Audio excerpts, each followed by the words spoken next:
வணக்கம். உங்களுக்கு இயற்கை பிடிக்குமா? கண்டிப்பா இந்த இடம் உங்களுக்கு ரொம்பவே பிடிக்குங்க. பருவமழையில மட்டும் ஒரு தடவை இந்த பயணத்தை பண்ணிட்டீங்க அப்படின்னா, உங்க வாழ்நாள் முழுவதும் இந்த பயணத்தை மறக்கவே மாட்டீங்க. அதிபயங்கர வனப்பகுதின்னு சொன்னா நம்ம தென்னிந்தியாவில இந்த பகுதியை தாங்க சொல்லணும். அருவி, ஆறு, மலை எது வேணாலும் இந்த பகுதியில் உங்களால் பார்க்க முடியுங்க. 70 கிலோமீட்டருக்கு வனவிலங்குகள் நிறைந்த பகல்லையே இரவு போல காட்சியளிக்கக்கூடிய ஒரு வனப்பகுதிக்கு தாங்க இன்னைக்கு நம்ம பயணம் பண்ணியிருக்கோம். இந்த பகுதிக்கு எல்லாராலையும் வந்து பயணம் பண்ண முடியுங்க. இது எங்க அமைஞ்சிருக்கு, இதுக்கு நம்ம எப்படி போகலாம், எல்லாத்தையும் வாங்க காணொலிக்குள்ள போயிட்டு பார்ப்போம். நான் உங்க நவீன், வாங்க என் கூட சேர்ந்து பயணிக்கலாம்.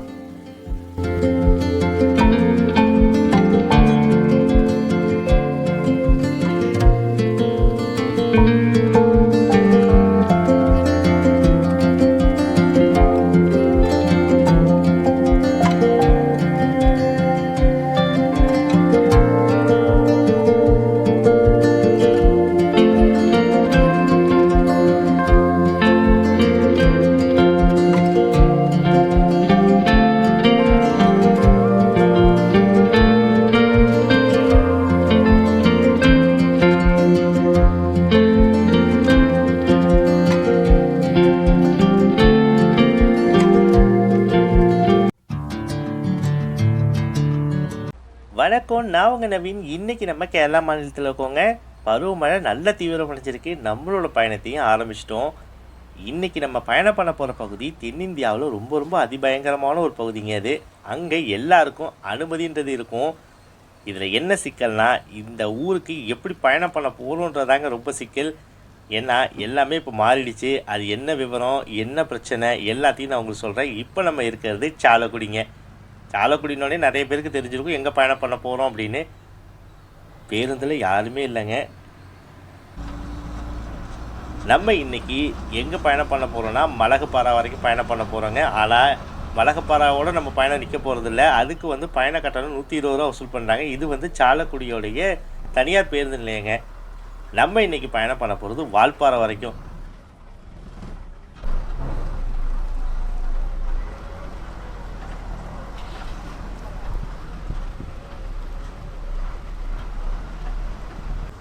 மலகப்பாறாக்கு போகக்கூடிய முதல் பேருந்தே நம்ம பயணம் பண்ணிட்டு இருக்கக்கூடிய இந்த பேருந்து தாங்க. இப்போ மணி சரியாக வந்துட்டு 7:45 ஆகுதுங்க.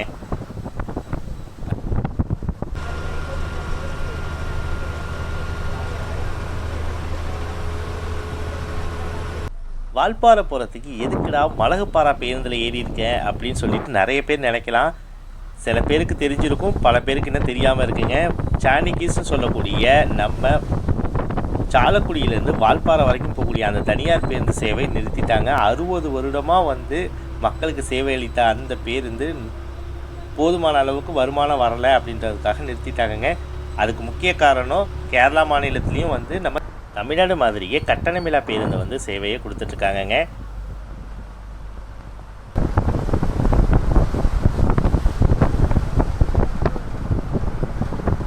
நம்ம இப்போ ஸ்னோ ஸ்ட்ரோம் அம்யூஸ்மெண்ட் பார்க் கிட்ட வந்துட்டோங்க. இது வந்து அதிரம்பள்ளியில் இருக்கக்கூடிய குழந்தைங்க விளையாடுற பகுதி. இது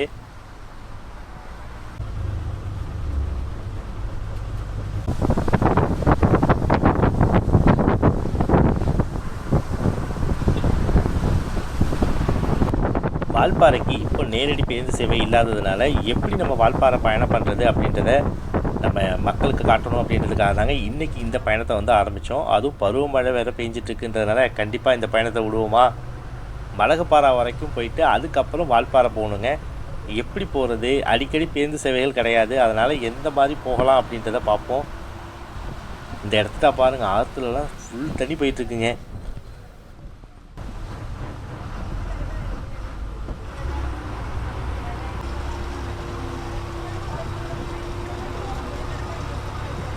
நம்ம இப்போ கேரளா மாநிலத்தோடைய நயகரான்னு சொல்லக்கூடிய நம்ம அதிரப்பள்ளிக்கு வந்துட்டோங்க.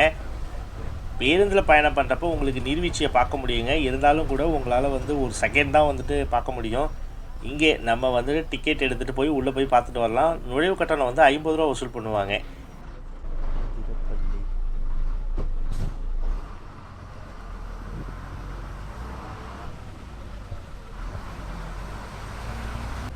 நம்ம நம்மளுடைய ரொம்ப ரொம்ப முக்கியமான அதிபயங்கரமான வனப்பகுதிக்குள்ளே நுழைஞ்சிட்டோங்க. அதிரப்பள்ளியிலேருந்து மலகுப்பாறை வரைக்கும் கிட்டத்தட்ட ஒரு 60 கிலோமீட்டருக்கு ஒரு அடர்ந்த வனப்பகுதியில் தான் பயணம் பண்ணுவோம். இந்த பகுதிக்கு நிறைய பேர் பயணம் பண்ணியிருப்பீங்க. அதுதான் பருவமழையில் பயணம் பண்ணுறப்போ இந்த இடம் ரொம்ப ரொம்ப அழகாக இருக்குங்க. நிறைய இடங்கள்ல வந்து பார்த்திங்கன்னா சின்ன சின்ன இந்த மாதிரியான அருவிங்களெல்லாம் வந்து பார்க்க முடியும். எவ்வளோ பசுமையாக இருக்குன்னு பாருங்களேன் இந்த பகுதிங்கெல்லாம்.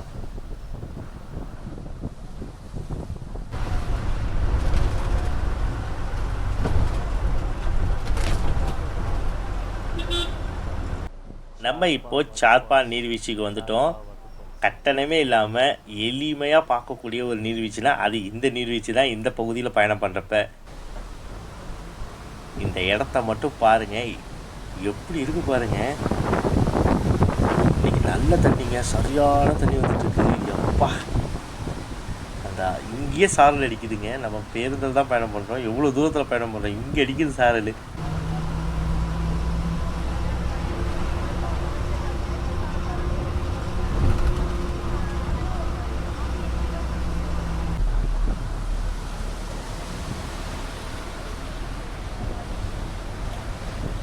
நம்ம இப்போ வைச்சல் நீர்வீழ்ச்சிக்கு வந்துட்டோங்க. இதுக்கு நுழைவு கட்டணம் எடுக்கணும்னு அவசியம் கிடையாது. அதிரப்பள்ளியில் எடுக்கக்கூடிய அந்த கட்டணத்தையே காட்டி நம்ம உள்ளே போக முடியும். இதுக்கப்புறம் வந்துட்டு அடர்ந்த வனப்பகுதிக்குள்ளே நுழைய போகிறோம். இது வந்து பார்த்திங்கன்னா பாதுகாக்கப்பட்ட வனப்பகுதிங்க. இது வரைக்கும் உங்களுக்கு எந்த நேரம் வரைக்கும் வந்து பயணம் பண்ண முடியுங்க. இதுக்கப்புறம் பயணம் பண்ணுறக்கூடியது வந்து 6 மணிக்கு மேலே உங்களை அனுமதி கொடுக்க மாட்டாங்க. வால்பாறையிலேருந்து மலகுப்பாறை வரப்போ மலகுப்பாறையிலையும் 6 மணிக்கு மேலே அங்கேயும் நிறுத்திடுவாங்க. இந்த வைச்சல் ஏரியாலையும் வந்து பார்த்திங்கன்னா நிறுத்திடுவாங்க.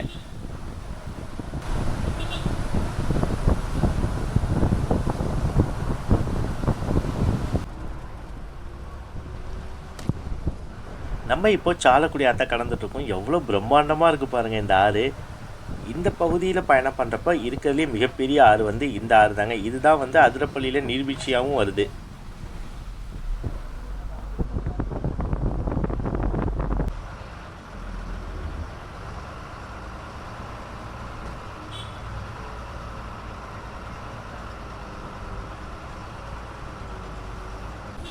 எத்தனை சின்ன சின்ன ஆற்றுங்களை வந்து கடந்து நம்ம பயணம் பண்ணிகிட்ருக்கோம். நிறைய ஆறை கடந்துட்டோங்க. தண்ணி சத்தம் கேட்டுக்கிட்டே இருக்குது. உங்களுக்கு காணொலியில் கேட்குதான்னு தெரில, எங்கே திரும்பினாலுமே ஒரு நீரோட சத்தம் வந்து கேட்டுக்கிட்டே இருக்குங்க. மழை சாரல் அப்படி தான் இருக்குது. வாய்ப்பு கிடைக்கிறப்ப கண்டிப்பாக வந்து இந்த பகுதிக்கு வந்து பருவமழையில் வாங்க.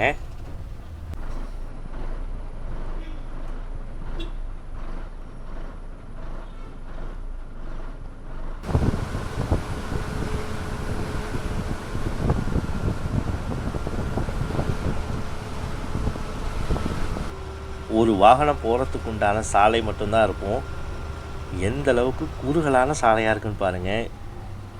நிறைய வாகனங்களை வந்து நம்மளால் பார்க்க முடியும். ஏன்னா இங்கே கொஞ்சம் கட்டுப்பாடுகள் வந்துட்டு கிடையாது அப்படின்றதுனால எல்லோரும் பயணம் பண்ணலான்றதுனால நிறைய வாகனங்கள் வந்து நம்மளால் பார்க்க முடியுங்க, சுற்றுலா வாகனங்களை.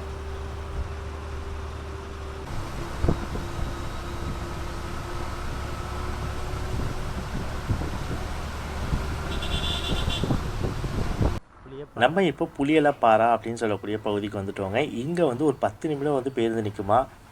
இதை விட்டால் இதுக்கப்புறம் மலகுப்பாறை வரைக்குமே வந்து எந்த விதமான நிறுத்தங்களும் இல்லாமல் பயணம் பண்ணணும். ஒரு டீ குடிச்சிட்டு அப்படியே நம்ம பயணத்தை வந்து ஆரம்பிப்போம். இங்கே உணவகம் இருக்கிறதுனால இங்கேயே நம்ம வந்து சாப்பிட்டுக்க முடியுங்க. ஏன்னா 2 மணி நேரத்துக்கு எந்த விதமான கடைகளுமே இருக்காது இதுக்கப்புறம்.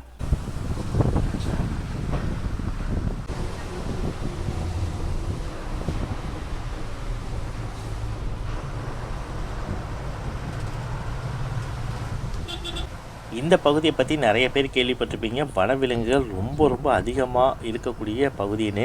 ஆனால் பருவமழையில் வரப்போ இங்கே வனவிலங்குகளை பார்க்குறது ரொம்ப அரிதாக தாங்க இருக்கும். பருவமழை இல்லாத நேரங்களில் வரப்போ தான் உங்களால் அதிகமாக யானைகளை பார்க்க முடியும்.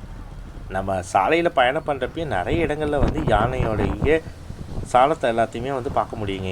இப்போ பேருந்தில் பயணம் பண்ணுறப்ப எத்தனை இடத்துல இருக்குது பாருங்கள். இந்த ஓரங்கள்லாம் பார்த்திங்கன்னா தெரியும்.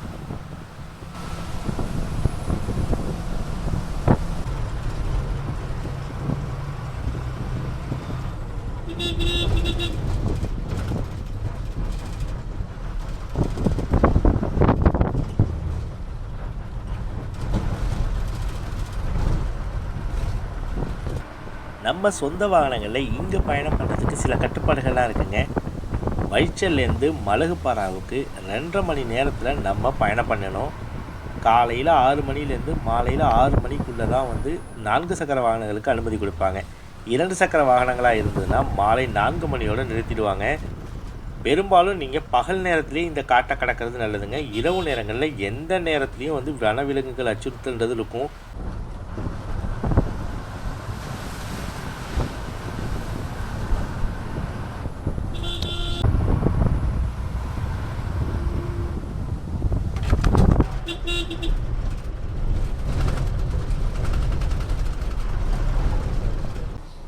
இங்கே ஒரு ஆறு ஒன்று ஓடிட்டுருக்கு.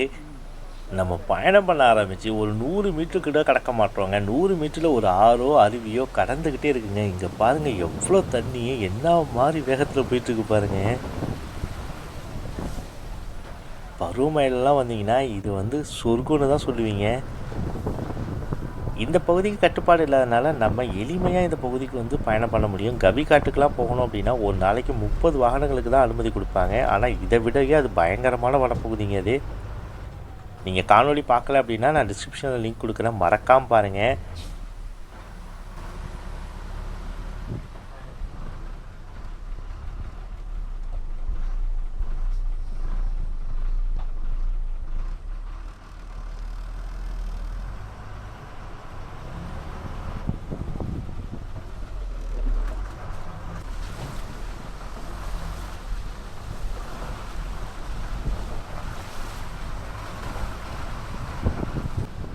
உங்களுக்கு இதில் பயணம் பண்ணுறதுக்கு ஏதோ சமவெளி பகுதியில் பயணம் பண்ணுற மாதிரி தெரியும். ஆனால் நம்ம பயணம் பண்ணிகிட்ருக்கிறது மலையில் பயணம் பண்ணிகிட்ருக்கோம். குறிப்பிட்ட நேரத்துக்கு அப்புறமா நிறைய வந்து கொண்டை ஊசி வளைவுகள்லாம் நம்மளால் பார்க்க முடியுங்க. இந்த பகுதியில் நீங்கள் பயணம் பண்ணுறப்போ ரொம்ப அதிவேகமாக வந்து பயணம் பண்ணாதீங்க. ஏன்னா நிறைய வாகனங்கள் வந்துக்கிட்டு இருக்கிறதுனால கொஞ்சம் பொறுமையாகவே இந்த பகுதியை பயணம் பண்ணுங்கள்.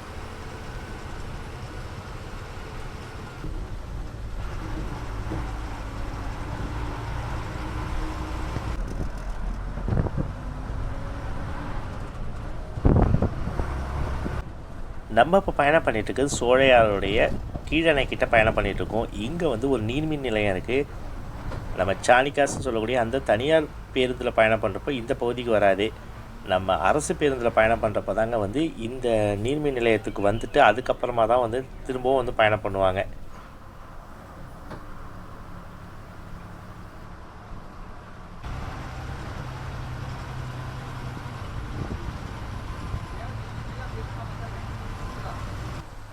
நம்ம இப்போ மலையோடைய ஓரளவு மேல் பகுதிக்கு வந்துட்டோம். நீங்கள் பார்க்குறப்பே தெரியும், பனி மூட்டமும் மழை சாரலும் சேர்ந்து அப்படியே கிட்டத்தட்ட ஒரு 10 டிகிரி செல்சியஸ் இருந்தால் எப்படி இருக்கும் அந்த மாதிரி இருக்குங்க. இந்த ஓட்டுநர்களை தானே பாராட்டணும். அவ்வளோ சிரமமாக இருக்குங்க இதில் பயணம் பண்ணுறதுக்கு. அவங்க அதில் எளிமையாக வந்து அந்த பேருந்தை வந்து இயக்கிட்டுருக்காங்க. நிறைய இடங்கள்லாம் வந்து பார்த்திங்கன்னா பேருந்துலேயே வந்து பார்த்திங்கன்னா இந்த மரங்கள் கிளை இது எல்லாமே இடிச்சுக்கிட்டே தான் வந்து பயணம் பண்ணுற மாதிரி இருக்குது. ஒரு கொண்டை ஊசி வளைவே பாருங்களேன் எந்த அளவுக்கு செங்குத்தான ஆபத்தான வளைவாக இருக்குன்னு.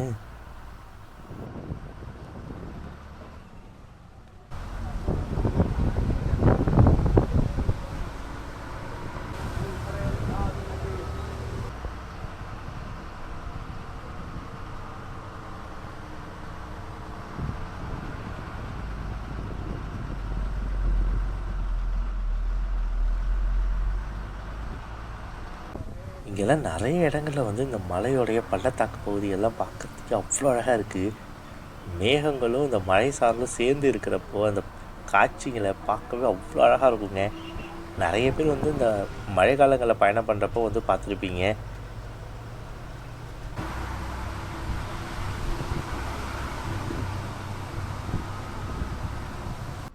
இந்த வழியாக வந்து பயணம் பண்ணோன்னா சோலையார் அணைக்கு வந்து பயணம் பண்ண முடியும். ஆனால் பொதுமக்களுக்கு அனுமதி கொடுக்க மாட்டாங்க. அங்கே வேலை செய்யக்கூடிய நீர்மின் நிலையத்தில் இருக்கிறவங்க தாங்க வந்து பயணம் பண்ண முடியும். மழை திரும்பவும் ஆரம்பிச்சிருச்சிங்க. சரியான மழை பெஞ்சிட்ருக்கு.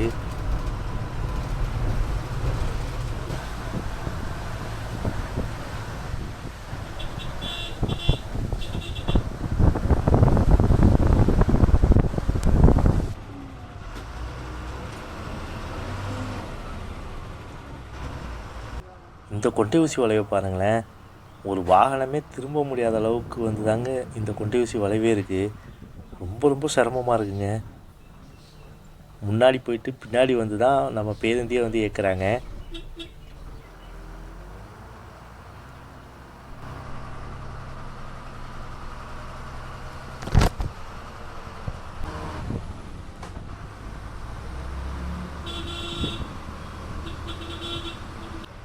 நம்ம பேருந்தானது சோலையார் அணையை ஒட்டியே தாங்க வந்து பயணம் பண்ணும்.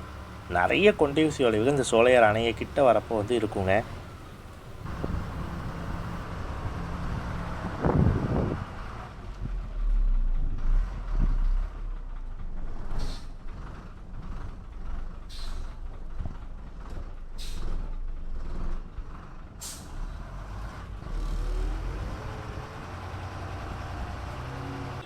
ரொம்ப வருடங்களுக்கு முன்னாடி ஒரு பேருந்து சேவை இருந்ததுங்க. பொள்ளாச்சியிலேருந்து சாலக்குடிக்கும், சாலக்குடியிலேருந்து பொள்ளாச்சிக்கும், அதிரப்பள்ளி, வால்பாறை வழியாக. அதுவும் வந்து நம்ம தமிழ்நாடு பேருந்தே வந்துட்டு இயக்கிட்டு இருந்தாங்க. அந்த சேவை மட்டும் இருந்ததுன்னு வைங்களேன், காலையில் ஆரம்பித்தோம் அப்படின்னா மாலை நேரத்தில் நம்ம பொள்ளாச்சி போயிட முடியும். ஒட்டுமொத்த அழகையும் நம்ம ஒரே பேருந்துலேயே வந்து பார்த்துட முடியுங்க. ஏன்னா வால்பாறைக்கு பயணம் பண்ணுறதுன்றது அது ஒரு வித்தியாசமானதாக இருக்கும். அதே மாதிரி சாலக்குடி வழியாக வால்பாறை போகிறது வந்து ஒரு வித்தியாசமாக இருக்குங்க. ரெண்டுமே வேறு லெவலில் இருக்கும்.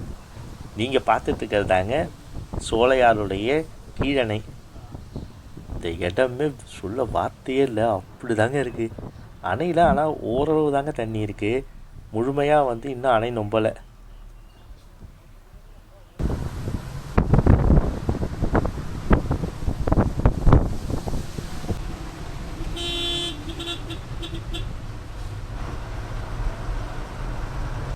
நமக்கு சாலக்குடியிலேருந்து மலகுப்பாறாவுக்கு சுமார் ஒரு 85 கிலோமீட்டர் இருக்குங்க. ஆனால் இந்த 85 கிலோமீட்டர் நம்ம பயணம் பண்ணுறதுக்கு பேருந்தில் கிட்டத்தட்ட 3லேருந்து 4 மணி நேரம் ஆகுமா.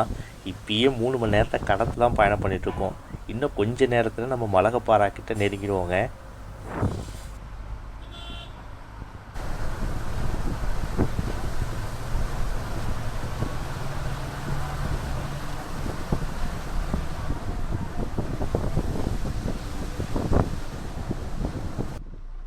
நம்ம பயணம் பண்ணிகிட்டு இருக்கக்கூடிய இந்த சாலையிலேருந்து, அதுவும் இந்த வனப்பகுதியிலேருந்து ரொம்ப ரொம்ப பக்கத்துலேயே தாங்க பரம்பிக்குளத்தில் இருக்கக்கூடிய அந்த அணையும் இருக்குது. சோலையாருடைய மேலணை வால்பாறையில் இருக்குது. அதே மாதிரி இதுக்கு வலதுபுறம் பார்த்திங்கன்னா இடம்பையாருன்னு சொல்லிட்டு இன்னொரு அணையும் இருக்குது. கிட்டத்தட்ட 4 அணைக்கு சுற்றி தான் நம்ம இப்போ பயணம் பண்ணிகிட்ருக்கோம். இது எல்லாமே ஒரே மலைத்தொடர் தாங்க.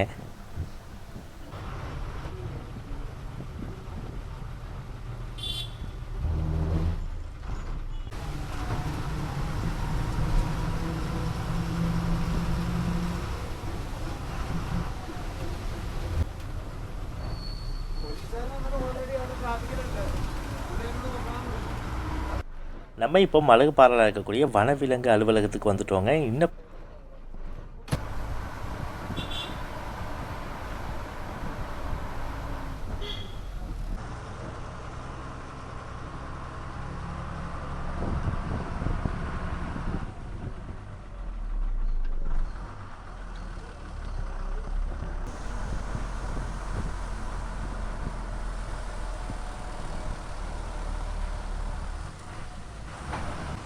தமிழ்நாட்டினுடைய எல்லைக்கிட்ட வந்த உடனே எந்த அளவுக்கு மேகக்கூட்டங்களாக இருக்குன்னு பாருங்கள்.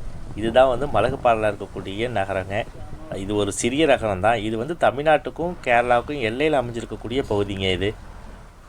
இதுக்கப்புறம் முழுவதுமே வந்து பார்த்திங்கன்னா தேயிலை மட்டும்தான் இருக்கும்.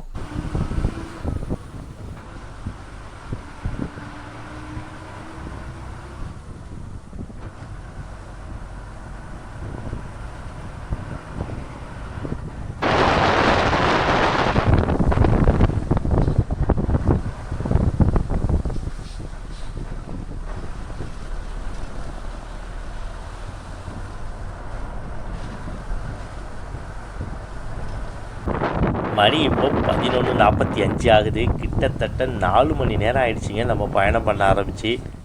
இதுக்கப்புறம் நம்ம எப்படி பயணம் பண்ணி வால்பாறை போக போகிறோன்னு தெரில. வாங்க பேருந்துக்குள்ளேருந்து இறங்கிட்டு எப்படி போகலாம் என்னன்றதை பார்ப்போம். இதுதாங்க வந்து சோதனை சாவடி. இதோட வந்து பேருந்து வந்து நிறுத்திடுவாங்க.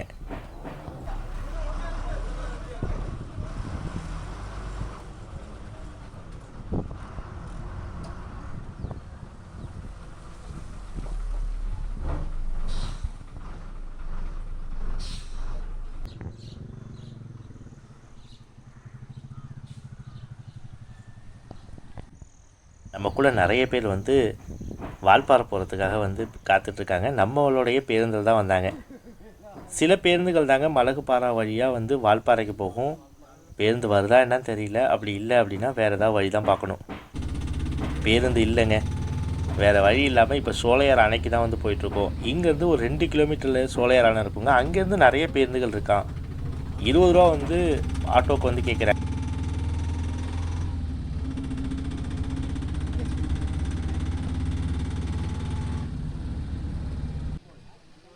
வந்து இறங்கிட்டோங்க. 2 கிலோமீட்டர் நீங்கள் நடந்தே வரலாம். ஏன்னா மலையோடைய இறக்க பகுதி தான். அழகாக இந்த இடங்கள்லாம் சுற்றி பார்த்துட்டு நடந்து வரணும்னா கூட நடந்து வரலாம். வந்து 10 நிமிஷத்துலேயே நமக்கு கோயம்புத்தூர் பேருந்து கிடச்சிருச்சு. இந்த மாதிரி தாங்க நம்ம இனிமேல் வந்து சாலக்குடியிலேருந்து வால்பாறைக்கோ இல்லது வால்பாறையிலேருந்து சாலக்குடிக்கோ பயணம் பண்ண முடியும். 2 பேருந்துகள் நம்ம ஏறி பயணம் பண்ணுறதுனால காலை நேரங்கள்லேயே உங்களோட பயணத்தை வந்து வச்சுக்கோங்க. மாலை நேரத்துக்கு அப்புறமா வந்து சாலக்குடி போகிறதுக்கு வந்து கேஎஸ்ஆர்டிசியில் வந்து பேருந்து வசதிகள் வந்து கிடையாதுங்களாம். சோலையார் அணையிலேருந்து வால்பாறைக்கு நமக்கு 25 கிலோமீட்டர் இருக்குங்க. இது ஒரு 40 நிமிடத்துலேயே வந்து பயணம் பண்ணிடுறோம்.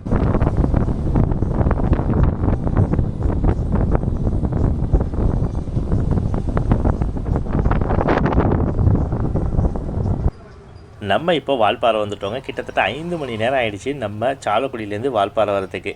ஓகேங்க, இந்த வீடியோவை நான் இதோட என் படிக்கிறேன். வேறு ஒரு இன்ட்ரெஸ்டிங்கான வீடியோவில் நான் உங்களை மீட் பண்ணுறேன். நான் உங்கள் நவீன். என் வீடியோ உங்களுக்கு பிடிச்சிது அப்படின்னா சப்ஸ்கிரைப் பண்ணி ஷேர் பண்ணுங்கள். Have a nice டேங்க. வால்பாறையிலேருந்து சாலக்குடிக்கு, சாலக்குடியிலேருந்து வால்பாறைக்கு எப்படி பயணம் பண்ணலாம் அப்படின்றத நான் உங்களுக்கு வந்து சொல்லியிருக்கேன். இதில் ஏதாவது சந்தேகம் இருந்ததுன்னா கமெண்ட்ஸில் கேளுங்க.